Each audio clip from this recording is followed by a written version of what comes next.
E eu quero hoje trazer menção ao versículo tema do mês, como é de costume. Todo versículo tema do mês, nós começamos o mês usando ele como tema da nossa mensagem. E o texto de 1 Pedro, capítulo 1, no versículo 15, diz o seguinte: segundo é santo aquele que vos chamou, tornai-vos santos vós mesmos em todo o vosso procedimento. Eu quero ler mais uma vez. Segundo é santo aquele que vos chamou, tornai-vos santos vós mesmos em todo vosso procedimento. Esse é o mês que nós vamos falar muito da característica do serviço. Durante o mês de janeiro inteiro, pregamos sobre o poder da palavra de Deus. E hoje nós queremos começar uma reflexão que vai ser durante o mês inteiro sobre o serviço. Mas o que tem a ver esse tema, esse versículo tema, com a aplicação do serviço? No meu entender, tem a ver com santidade. Na carta de Pedro ele começa dizendo para sermos santos, nos tornar santo em todo o nosso proceder, em todo o nosso procedimento, em todo o nosso fazer, em todas as nossas ações, temos que nos tornar santo. E aí nós abrimos um parênteses sobre o conceito de santidade, porque o conceito de santidade talvez não está muito bem definido na mente de alguns cristãos, que definem santidade como algo impossível de ser alcançado, que definem santidade como algo que não é para eles, que definem santidade como uma regra de ações denominacionais que, se eles fizerem, estão santos, se não fizerem, estão em pecado. Conceituam com coisas que não são conceito de santidade. Santidade, ela nunca foi, na Bíblia, em nenhum momento, nós vamos ver na Bíblia, santidade como sendo uma listinha de coisas que eu tenho que deixar de fazer. Isso é nova vida em Cristo. Você tem uma nova vida em Cristo. E esta nova vida em Cristo vai fazer você se revestir de um novo homem, de uma nova criatura. E obviamente você vai deixar de fazer coisas que não agradam a palavra de Deus. Mas a Bíblia nos ensina em João 17:17, que nós somos santificados mediante a palavra de Deus. Então eu me torno santo à medida que vou absorvendo mais da palavra de Deus. E por absorver mais da palavra de Deus, eu deixo de cometer ações, atitudes, como consequência da minha santidade. Não pode ser ao contrário, porque tem pessoas que querem deixar de praticar algumas práticas, mas não querem conhecer da palavra de Deus. Então não faz sentido, porque não é o abandono das práticas que te torna santo. O que te torna santo é a vida na palavra. O que te torna santo é conhecer o Evangelho, é ser lavado pela palavra. E quando nós olhamos para dentro desse contexto cultural no mundo cristão nos últimos 2000 anos, principalmente aquilo que foi imposto pela Igreja Católica, nós percebemos que no calendário do Papa só se declara santo as pessoas que morreram. Não é verdade? Vamos canonizar fulano, ele agora vai ser santo. Santo fulano, santo ciclano, depois que morre. Mas não faz muito sentido com a Bíblia isso. Não tem conexão com a palavra. Porque se Deus é o cabeça da igreja, Ele não vai admitir para o seu corpo membros mortos. Ele não vai admitir isso.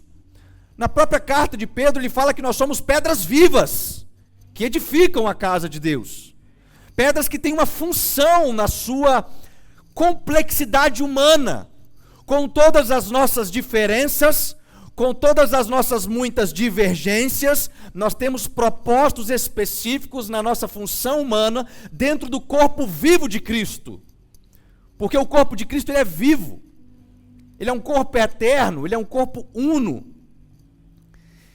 Então, o primeiro ponto que eu quero abordar nesta mensagem que intitulo como Santidade e Serviço, é que Deus cria, Deus chama para o serviço aqueles que buscam santidade. Na vigília de sexta-feira nós fizemos a leitura de Atos 2:42, que diz que os apóstolos, que a igreja primitiva iria perseverar no ensino dos apóstolos, na comunhão, no partir do pão e nas orações. Mas quando nós fomos até Atos capítulo 6, nós vemos que por causa da necessidade do crescimento da igreja primitiva, ou seja, no primeiro sermão de Pedro, 3.000 pessoas se converteram, no segundo, 5.000 se converteram, e nós não estamos contando mulheres e crianças. Estima-se que logo após o segundo sermão de Pedro, 20.000 novos membros já estavam fazendo parte da igreja primitiva. Sabe o que demandou no meio disso tudo? Serviço, trabalhos, colaboração mútua, participação contributiva dos irmãos, porque eles tinham que se organizar, precisava de algo, e os apóstolos naquele momento estavam sobrecarregados com tanto serviço. E aí em Atos capítulo 6, o texto diz o seguinte: naqueles dias, crescendo o número de discípulos, os judeus de fala grega entre eles queixaram-se dos judeus de fala hebraica, porque suas viúvas estavam sendo esquecidas na distribuição diária do alimento. Por isto, os 12 reuniram todos os discípulos e disseram: não é certo negligenciarmos o ministério da palavra de Deus a fim de servir as mesas. Irmãos, escolham entre vocês 7 homens de bom testemunho, cheios do Espírito e de sabedoria. Passaremos a eles esta tarefa. Presta atenção.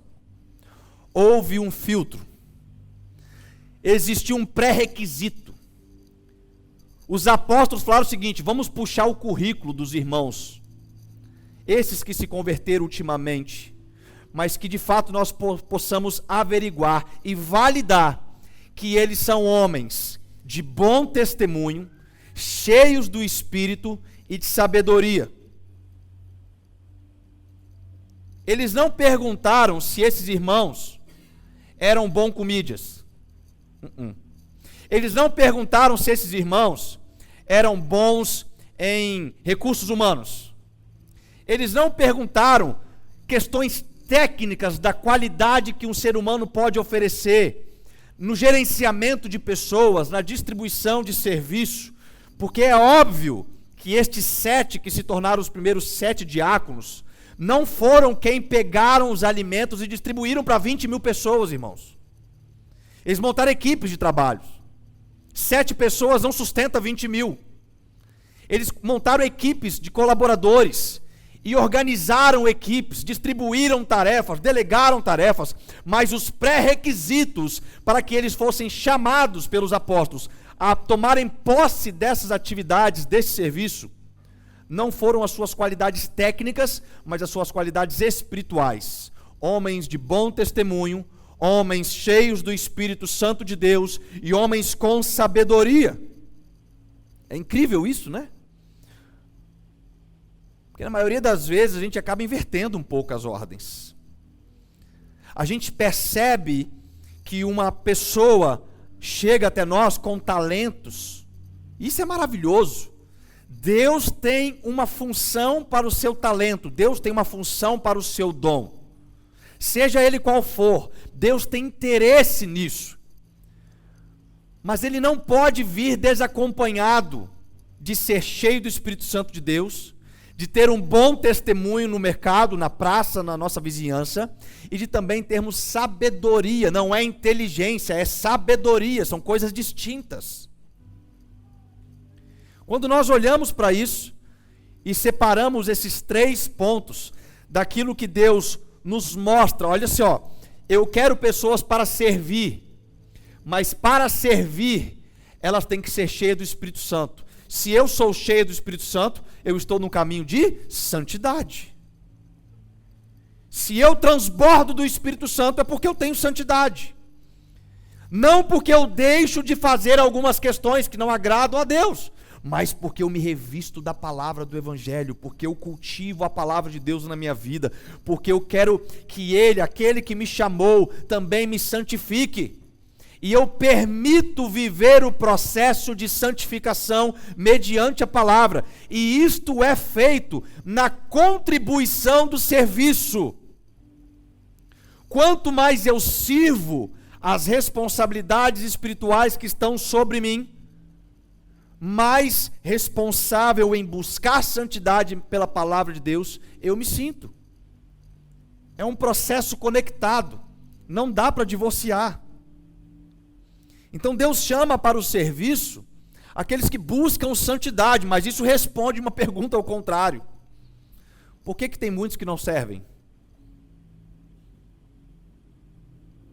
Se Deus chama para o serviço aqueles que buscam santidade, talvez não tem muitos no serviço porque não estão buscando santidade. E quando eu falo de serviço, para de pensar que é o serviço litúrgico da nossa congregação. O nosso serviço litúrgico tem demanda. Você pode servir, você pode contribuir, mas eu estou falando de um serviço que envolve bom testemunho. E você não dá bom testemunho aqui dentro, você dá bom testemunho lá fora. O serviço do Evangelho, ele é palpável no nosso dia a dia. Quando nós servimos aquele que precisa do alimento, aquele que precisa de ouvir o Evangelho. Quando nós agimos com sabedoria em um mundo que age com loucura. Quando no nosso trabalho nós nos envolvemos com a atividade do nosso trabalho secular com o propósito de glorificar a Deus. E quando nós vemos bom testemunho, vem o texto de Colossenses 3:23. Bom testemunho, tudo o que fizerem, faça de todo o coração, como para o Senhor e não para os homens. Ele está falando o quê? Tudo. Tudo que você fizer. Da mesma forma que 1 Pedro fala o seguinte: tornai-vos santos vós mesmos em todo o vosso procedimento. E em todo o vosso procedimento, faça como se fosse para Deus e não para os homens. Isso quer dizer que quando você levanta no seu dia a dia para ir para o seu trabalho, seja você um autônomo, seja você um funcionário CLT, você tem que fazer todas as suas atividades como se fosse para Deus, porque a sua atividade é uma forma de glorificar o nome de Deus. Mas tem gente que acorda segunda-feira, sabe como? Mais uma segunda-feira. Meu Deus, não aguento mais essa vida. Meu irmão, pede para morrer. Pede para Deus te levar, que acaba seu sofrimento. Se o trabalho está sendo um jugo na sua vida e não uma bênção, tem alguma coisa errado. Porque trabalho é bênção de Deus para nós, amém? Houve uma maldição que acompanha o trabalho por causa do pecado de Adão e Eva. Mas o trabalho está antes do pecado de Adão e Eva. O trabalho já fazia parte no jardim, irmãos. O trabalho é bênção para nós. Deus nos formou e dentro da formação tem o trabalho. A pessoa comemora, sextou. Não vou trabalhar o fim de semana, maravilha. E ela sexta mesmo, porque nem na igreja ela vem trabalhar. Sede santo em todo o vosso procedimento. Tudo que fizer, faça de todo o coração. Qual que é o seu trabalho? Meu trabalho é varrer a calçada da rua. Faça de todo o teu coração. Teu trabalho glorifica a Deus. Meu trabalho, eu sou operador de ponte rolante. Opere aquela carga como se fosse para Deus. Tudo que você fizer, irmãos, nós temos aqui centenas de profissões sentadas aqui, não é verdade? Centenas. Todo tipo de profissional nós temos aqui nesta casa hoje. Isso é maravilhoso. Isso é multiforma.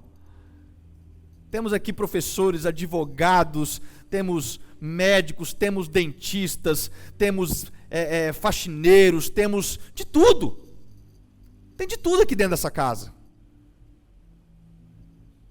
E a palavra está nos ensinando que em todas essas coisas, em tudo que nós fizermos, devemos fazer de todo o nosso coração, como para o Senhor e não para o homem. Sabe o que é isso? Bom testemunho. Isso é o que a palavra diz. Agora, com muita infelicidade, eu vou falar uma realidade. Com muita infelicidade. Sabe quem são os piores funcionários das empresas nos dias atuais? Os crentes. São os piores.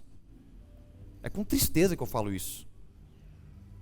São crentes que acham que se tornam santos porque ele deixou de fazer tal coisa, mas não quer servir com qualidade no seu trabalho.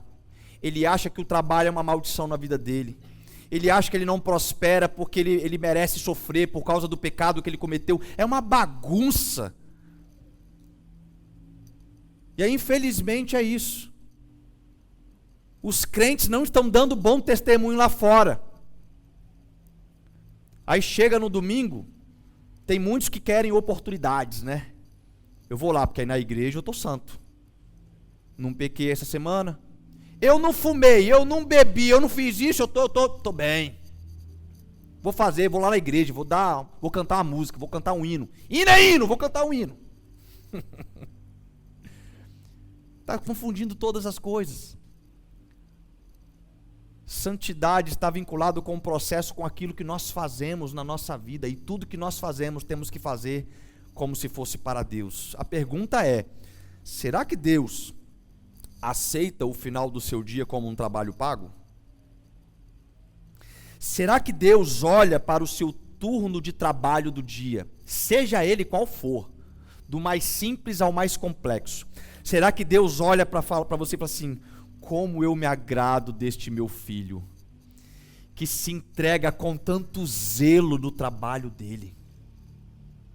Ele lava o carro, ele olha para o Léo Degário assim, o Léo Degário lava o carro do cliente dele, como se fosse o carro do próprio Cristo. Ele volta para reparar uma poeirinha que caiu na lataria, porque ele quer entregar o melhor para o cliente. Será que Deus está no final do dia se agradando da qualidade do nosso proceder? Será que isso está fazendo como participação do nosso processo de santidade? Porque se nós temos que nos tornar santos em todo o nosso procedimento, e tudo que nós fazemos tem que ser para Deus e não para os homens, então o nosso trabalho do dia a dia precisa ser considerado como um processo de provação, um processo participativo da nossa caminhada de santidade. Mas não para aí, porque se é testemunho, ele está falando depois para sermos cheios do Espírito. E aí nós vamos para Atos capítulo 1, versículo 8, a grande promessa de Pentecoste, conhecida, a gente canta, a gente clama por isso, a gente ora por isso. O texto diz, mas receberão poder quando o Espírito Santo descer sobre vocês, e serão minhas testemunhas em Jerusalém, em toda a Judéia e Samaria, e em Vitória, na Serra, no Brasil, em qualquer lugar do mundo. Aqueles que forem cheios do Espírito Santo precisam ter bom testemunho. Tem que ter. Você escolhe. Quer ser cheio do Espírito Santo? Tem que dar bom testemunho. Serão testemunhas de Cristo. Nós vamos chegar para aqueles que não conhecem a Cristo e vamos dizer, olha, eu sou testemunha deste Cristo. Mas você viu ele? Não, mas eu vou te falar o que ele fez na minha vida. Eu sou uma testemunha viva do processo salvífico, da graça infinita de Deus. Eu sou um processo vivo da transformação que Jesus faz na nossa vida, quando nós cremos que Ele é o Senhor e Salvador. Então tem que ser cheio do Espírito para sermos testemunhas. Estas são as características daqueles que são chamados para o serviço. E todos nós aqui servimos, amém? Todos nós servimos em alguma coisa na sociedade. Todos nós, até mesmo aquela que é considerada do lar, serve os seus parentes, serve os seus familiares. Existe glória no nosso trabalho para Deus. As nossas atitudes podem glorificar a Deus. E depois eles falam para ser cheio de sabedoria. Eclesiastes 2:26. O texto diz o seguinte: ao homem que o agrada, presta atenção, ao homem que agrada a Deus, Deus recompensa com sabedoria, conhecimento e felicidade. Quanto ao pecador, Deus o encarrega de ajuntar e armazenar riquezas para entregá-las a quem o agrada. Isso também é inútil, é correr atrás do vento. Olha o que o texto está falando.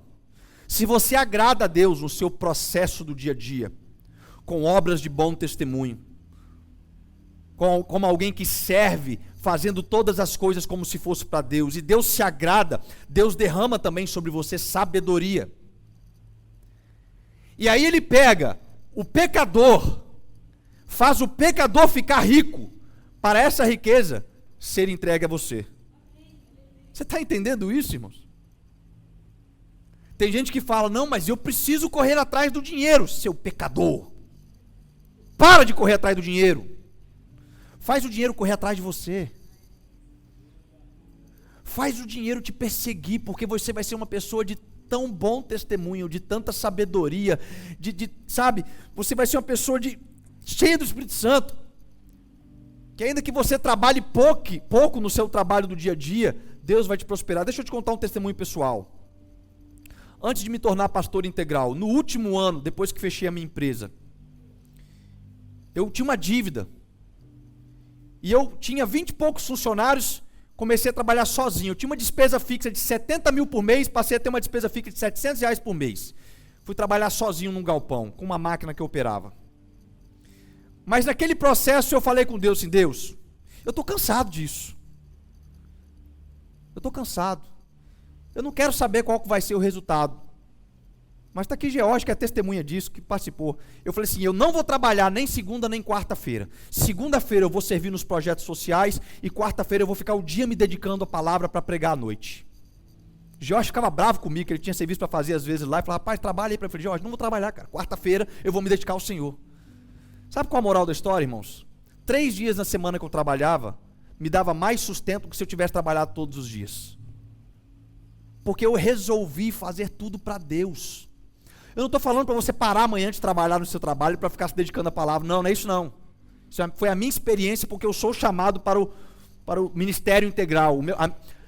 O meu trabalho, ele é religioso. O seu, ele é secular.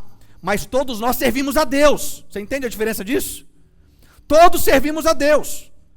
Seja qual for a sua profissão. A minha profissão, eu estou aqui na igreja trabalhando o dia inteiro. Mas se você não é um pastor, não é alguém que vive dos recursos da igreja, você também serve a Deus com o seu trabalho.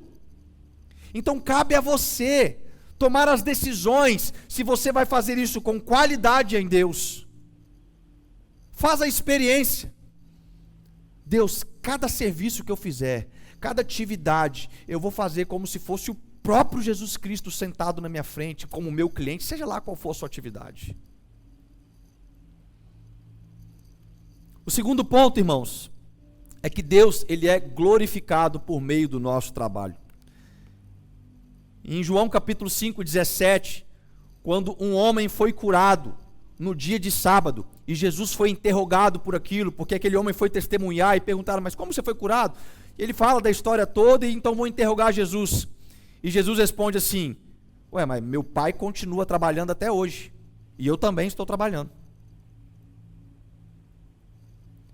Meu pai que está no céu, criou o dia em 6 e descansou no 7º, continua trabalhando até hoje. E eu também.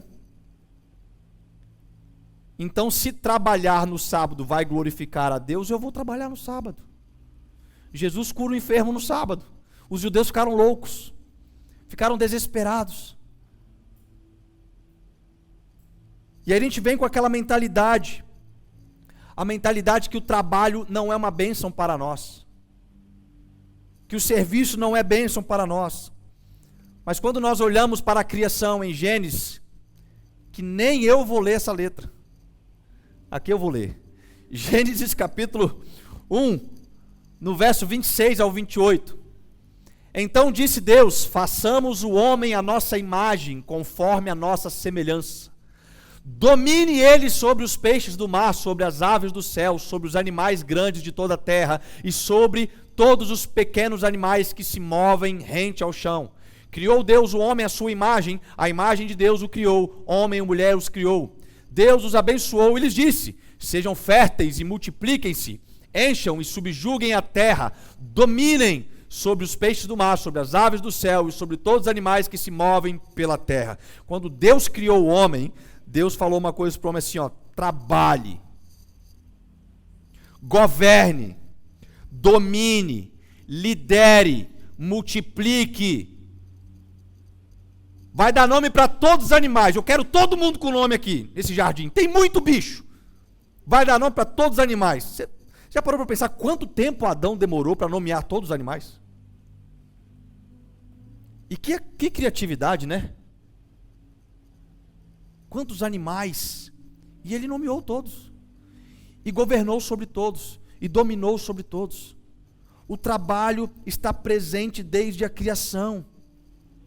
O trabalho não pode ser olhado, o serviço não pode ser visto como algo maléfico. Eu mesmo, já no meu tempo de mais ignorância, já falei: se um dia eu encontrar com Adão, eu vou dar umas bofetadas na cara dele, porque eu estou tentando trabalhar por causa daquele cara. Que ignorância! Adão vai falar assim: peraí, eu tenho culpa na dor do parto, nos espinhos que crescem, e do pão que a gente tem que suar agora para trabalhar, para comer ele. Era um pouquinho mais simples antes, mas tinha trabalho. A gente fica com a expectativa de que quando Jesus voltar, ninguém vai mais trabalhar, irmãos. Eu não quero te frustrar não, mas isso não é verdade não. Quando Jesus voltar no milênio, para de pensar que você vai ficar com aquela roupinha branca, andando nas ruas de ouro e ali, pronto, né? Não existe isso na Bíblia, irmãos. Olha o que a Bíblia fala no capítulo que mais fala sobre o milênio. Isaías capítulo 65, verso 22. Acho que eu errei a referência ali. Nunca mais haverá nela uma criança que viva poucos dias e um idoso que não complete os seus anos de idade. Quem morrer aos 100 anos ainda será jovem, quem não chegar aos 100 será maldito. Construirão casas e nelas habitarão, plantarão vinhas e comerão do seu fruto. Já não construirão casas para outros ocuparem, nem plantarão para outros comerem, pois o meu povo terá vida longa como as árvores. Os meus escolhidos esbanjarão o fruto do seu trabalho. Você vai trabalhar, meu irmão. No milênio tem trabalho para fazer. Considere-se no estágio. Considere um estagiário nesse processo de santidade, que vai nos fazer alcançar na segunda vinda de Cristo a ausência do pecado no nosso corpo, e então de fato estaremos na plenitude da santidade. Estaremos vivendo em harmonia com Cristo Jesus, mas trabalhando. Vai ter trabalho. O que não vai ter é guerra. O texto fala que as armas serão derretidas para se transformar em equipamentos agrícolas. Porque tem plantação para fazer, vai ter alimento para nascer, vai ter trabalho, irmão. Vai ter chácara para descansar. Então, irmãos, o trabalho é uma bênção de Deus para nós, amém? O trabalho bem feito, ele glorifica o nome de Deus. E por fim, a instrução do serviço na ceia. Hoje é dia de ceia. E aí nós vamos ver como que Jesus instrui o serviço na própria ceia. Um texto de Lucas no capítulo 22, do verso 24 ao 27. Surgiu também uma discussão entre eles, acerca de qual deles era considerado o maior. Na mesa da última ceia, foi isso aqui, tá? Jesus lhe disse: os reis das nações dominam sobre elas, e os que exercem autoridade sobre elas são chamados benfeitores. Mas vocês não serão assim. Pelo contrário, o maior entre vocês deverá ser como o mais jovem, e aquele que governa como o que serve. Pois quem é maior? O que está à mesa ou o que serve? Não é o que está à mesa? Mas eu estou entre vocês como quem serve. E aí Jesus fala para a gente ser santo, como Ele é santo em todo o nosso procedimento. E Ele fala que o procedimento dele é serviço. Apertou, irmãos. Rasga aquela listinha de pecado que você achava que era santidade e fala: eu quero ser santo, eu preciso me transbordar da palavra de Deus. E eu preciso trabalhar com santidade, eu preciso entregar tudo da melhor forma para Deus. Eu preciso atender o cliente para na hora que eu abrir a boca ele veja Cristo em mim. Eu preciso entregar o meu produto acabado que eu produzo, que eu fabrico, de modo que quando o meu cliente pegar o meu produto na mão, ele fala: meu Deus, parece que foi Deus que fez esse celular. Porque é assim que acontece. Nós temos uma grande facilidade de olhar para a natureza. Quantos já tiveram essa experiência maravilhosa de chegar num campo, numa cachoeira, numa praia bonita, numa visão de perder o fôlego, e a gente para e fica: como Deus é maravilhoso, olha esse trabalho das mãos de Deus, não é verdade? Só que a gente não olha para nós e pensa do mesmo jeito. Só que quando nós vemos a criação, o único que foi formado, que Deus se agradou ao ponto de dizer, e viu Deus que era muito bom, foi o homem. Os céus, o firmamento da terra, as estrelas, tudo isso foi produzido pelas próprias coisas, viu Deus que era bom, mas quando Ele produz o homem, Ele fala: meu, isso aqui foi muito bom. Se a natureza já produziu aquilo que a gente perde o fôlego, imagine o que o fruto das nossas mãos pelo trabalho pode produzir para glorificar o nome de Deus. Já viu uma obra de arte? Um artista que faz um quadro maravilhoso. Pessoas que têm talentos, que fazem coisas incríveis. E a gente fica: nossa, que maravilha isso. Só que você tem que olhar para as suas mãos, irmãos. O produto das suas mãos precisa glorificar a Deus. As pessoas precisam encontrar Cristo em você e através de você. Só que aí nós vamos para 1 Coríntios. Aqui Jesus ensina para a gente servir como Ele serve. Nós estamos como aqueles que servem, amém? Aí nós vamos para 1 Coríntios. A igreja foi passando um tempo, né? Jesus já tinha voltado para a destra do Pai. Aí entra Paulo, e a igreja primitiva vai se desenvolvendo. Quando Paulo manda a carta para Coríntios, no capítulo 11, a partir do verso 17, o texto que eu mais gosto de utilizar na ceia é esse, eu sempre leio ele. Mas eu nunca leio a partir do 17, eu sempre leio quando é a celebração do ceia. Mas olha o que acontece antes. Entretanto, nisto que lhes vou dizer, não os elogio, pois as reuniões de vocês fazem mais mal do que bem. Em primeiro lugar, eu ouço que quando vocês se reúnem como igreja, há divisões entre vocês. E até certo ponto eu creio, pois é necessário que haja divergência entre vocês, para que sejam conhecidos quais dentre vocês são aprovados. Quais dentre vocês tem sabedoria? Quais de dentre vocês tem bom testemunho? Paulo está falando, é até bom que tem uns ranca-rabo no meio da igreja de vez em quando. É até bom que tem umas divergências, porque é nesse momento que vai separar o de bom testemunho de mau testemunho. É nesse momento que vai separar aquele que está aprovado e aquele que precisa ser aprovado. Só que não parou aí o texto.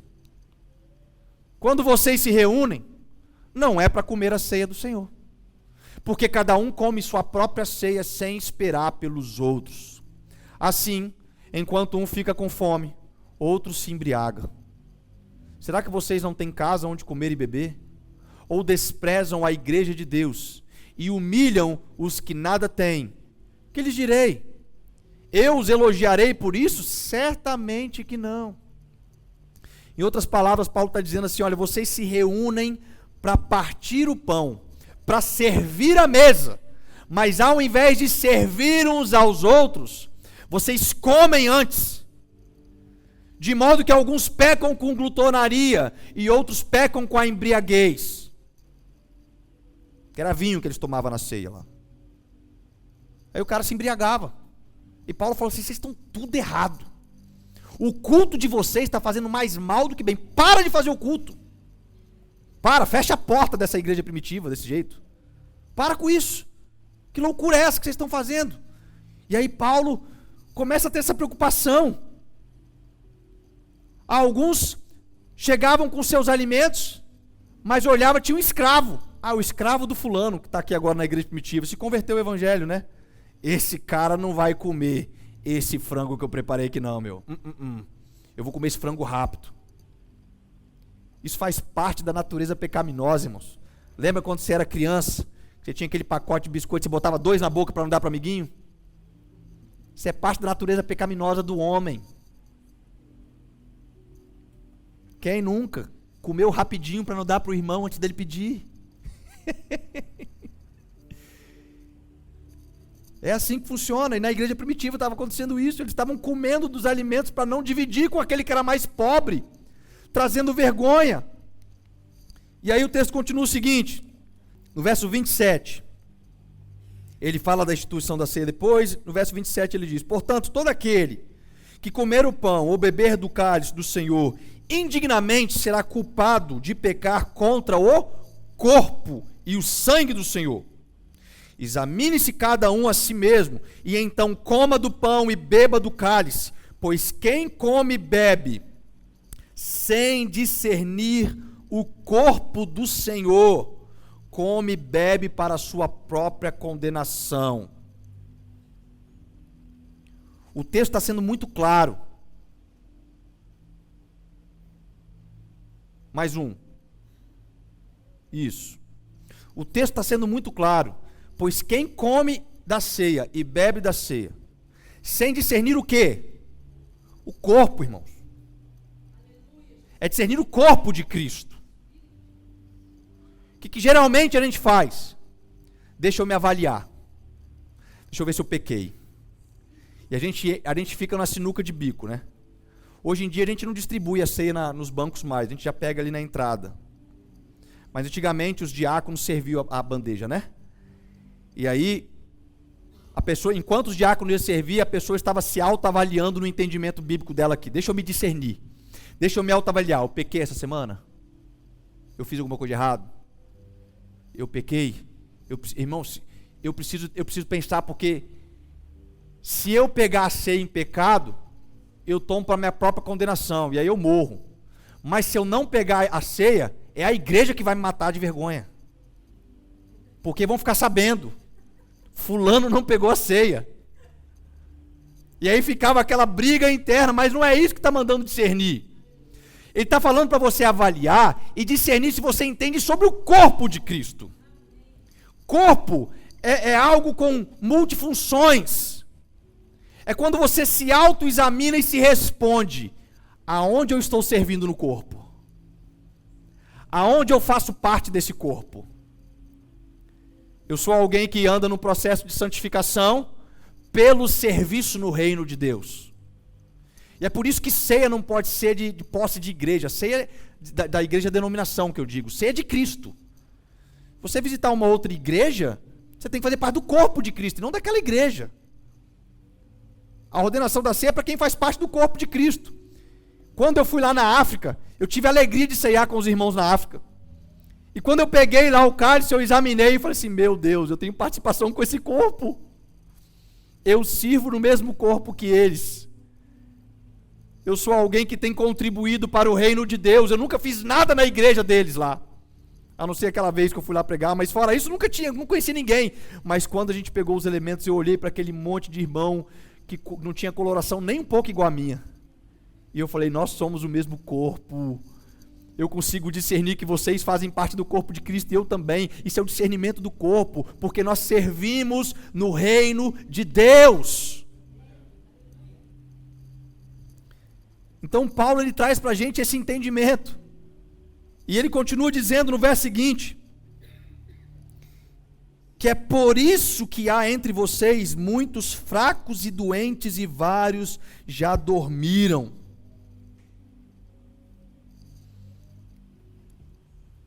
É por isso. Sabe por que a gente deixa de trabalhar, irmãos? Porque está doente. Sabe por que a gente fica doente? Porque não aprendemos a discernir o corpo. A gente fica fraco quando não aprende a discernir o corpo de Cristo. A gente fica fraco quando não está disposto a viver uma vida de santidade, pelo nosso trabalho do dia a dia. A gente fica enfermo, alguns já até morreram. Não fisicamente, mas parece uma múmia dentro da igreja, parece uma múmia no seu trabalho, parece uma múmia na sociedade, parece que morreu. Só esqueceram de enterrar o indivíduo. Não tem vida, não exala Cristo, não exala o perfume de Cristo. Temos que aprender a discernir o corpo, porque o trabalho de Deus é uma bênção para nós. Viver o Evangelho de Cristo é motivo de nos gloriar, ainda que sejamos açoitados e perseguidos. Em um certo momento, quando os discípulos foram presos, aí depois que eles foram soltos, deram umas chicotadas, ele falou assim: vocês param de pregar o Evangelho. Eles saíram de lá rindo. Nós fomos açoitados pelo amor do Evangelho. Meu Deus, isso é bom demais, vamos fazer um churrasco. Se alegrando com o trabalho de Cristo, se alegrando com aquilo que eles faziam. Mas isso não tirava as suas funções seculares. Pedro era pescador. Apóstolo Paulo, com tudo que ele fez para nós no Novo Testamento, era construtor de tendas. Jesus era carpinteiro, irmãos. Você consegue imaginar Jesus entregando um banquinho de madeira e o cliente dele falando assim: ó, não quer ser não, tá porcaria isso aí? Você consegue pensar em alguma coisa desse tipo? Eu não consigo. Eu consigo pensar naquele cliente pegando aquele banquinho de madeira, duro, mas quando ele sentava, parecia que ele estava na nuvem. Parece que foi a mão de Deus que fez esse banquinho. E foi, né? É sobre isso, irmãos. O nosso trabalho glorifica a Deus. Nós temos que achar alegria no servir a Deus, na nossa função secular, nas nossas funções ministeriais, na nossa contribuição litúrgica. Nós precisamos nos disponibilizar. Eis aqui as nossas mãos, eis aqui os pés daqueles que anunciam as boas novas. Que Deus seja louvado, e que nós possamos sair daqui hoje doido para amanhecer segunda-feira, porque eu sei que vão ter trabalhadores que vão se dedicar na obra de Deus através do seu trabalho, vão ter patrões que vão se converter, colegas de trabalho que vão se converter, clientes que vão se converter, fornecedores que vão se converter, porque nós seremos homens cheios do testemunho, homens cheios do Espírito Santo, homens que fazem a obra de Deus com amor.